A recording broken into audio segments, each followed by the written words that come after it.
कभी किसी को इतना मत तोड़ो कि वो पत्थर से हीरा बन जाए। ये कहानी एक ऐसे ही लड़के की है जिसे सबने गिरा समझा, लेकिन उसने उड़ना सीख लिया। उसे फटे जूतों के लिए निकाला गया था, लेकिन कुछ साल बाद उसी दरवाजे पर उसने BMW पार्क की थी। ये कहानी उनके लिए है जिन्हें कभी किसी ने कहा था तू कुछ नहीं कर सकता, और उन्होंने पूरी दुनिया को बता दिया कि सपने गरीबी से नहीं, हौसले से पूरे होते हैं।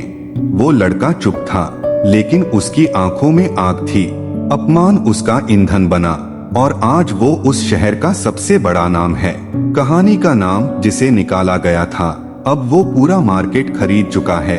गरीबी, अपमान और शेयर बाजार की आग से निकला एक ऐसा हीरा जो दुनिया की आंखें चौंका देता है। फटे जूते लेकिन आंखों में चमक। दिल्ली की तंग गलियों में रहने वाला वेदांत नाम का 17 साल का लड़का, जिसकी माँ दूसरों के घरों में झाड़ू पोछा करती थी और बाप कर्ज में डूबकर चल बसा था। एक दिन वेदांत अपनी माँ के लिए एक साड़ी खरीदने गया। साई स्टाइल शोरूम, वही जगह जहाँ उसे उम्मीद थी कि माँ के लिए कुछ अच्छा मिलेगा। वो साड़ी देख ही रहा था कि अंदर से आवाज आई, अबे हट, फटे जूते पहनकर आया है यहाँ खरीदारी करने? ये जगह तेरे जैसे लोगों की नहीं। लोग हंसने लगे। भिखारी लग रहा है, मार्केट देखने आया है शायद। वेदांत कुछ नहीं बोला, बस चुपचाप मुड़ा और आंखों में आंसू लेकर एक वाक्य बोला, एक दिन इसी दुकान को खरीदूंगा, याद रखना। सड़क से स्टॉक तक वेदांत ने अब ठान लिया था, अब मुझे पैसा कमाना है, वो भी बहुत ज्यादा। किस्मत से उसे एक पुरानी किताब मिली, शेयर बाजार कैसे समझें बिना किसी कॉलेज डिग्री के, बिना कोई कोचिंग के। वो हर रोज दिन में बोझ ढोता, रात में YouTube पर सीखता था। IPO क्या होता है, शेयर कब खरीदना चाहिए, long term investment, stop loss क्या है, ट्रेंड कैसे पकड़े। वो हर पैसे को जोड़ता और 500 रुपए, 1000 रुपए जैसे छोटे अमाउंट से डीमैट अकाउंट खोला। जब दुनिया सोई तब उसने सीखा। वेदांत दिन में काम करता, बिस्किट का डब्बा ढोता, शादी में बर्तन धोता, चाय बेचता, लेकिन रात में वो नास्डैक, सेंसेक्स, निफ्टी 50 जैसे शब्दों में उलझा होता। उसे अमीर नहीं, अजन्मे सपनों को जिंदा करना था।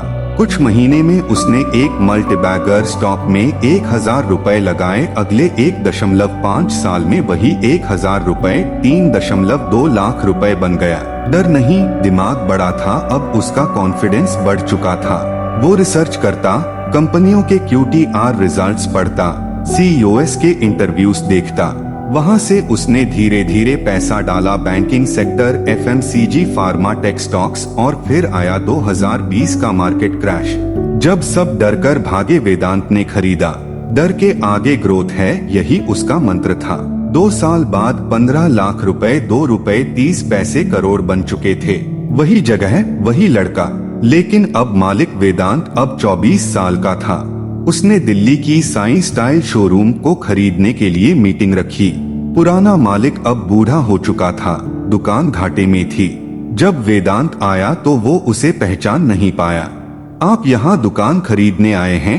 वेदांत ने मुस्कुराकर कहा, हाँ। जिस दिन आपने मुझे भिखारी कहकर भगाया था, उसी दिन मैंने ये सपना देखा था। अब मैं सिर्फ ये दुकान नहीं, पूरा मार्केट खरीद रहा हूँ। उसने पूरे कॉम्प्लेक्स को खरीदकर बनाया वेदांत कैपिटल प्लाजा, जहां अब स्टॉक ट्रेडिंग इंस्टीट्यूट, शोरूम्स और कैफे थे। अब वो दूसरों को सिखाता है। वेदांत ने एक NGO शुरू किया, स्ट्रीट टू स्टॉक्स, जहां गरीब बच्चों को शेयर मार्केट, फाइनेंस और इन्वेस्टमेंट की फ्री ट्रेनिंग दी जाती है। मैं फटे कपड़ों में था, लेकिन दिमाग अमीर था। अब मैं वो दरवाजे खोलता हूँ जो मुझ पर बंद किए गए थे। सीख इस कहानी से, बड़ा सपना देखना गुनाह नहीं है, उस पर काम ना करना गुनाह है। शेयर बाजार में वही जीतता है जो धैर्य और दिमाग रखता है।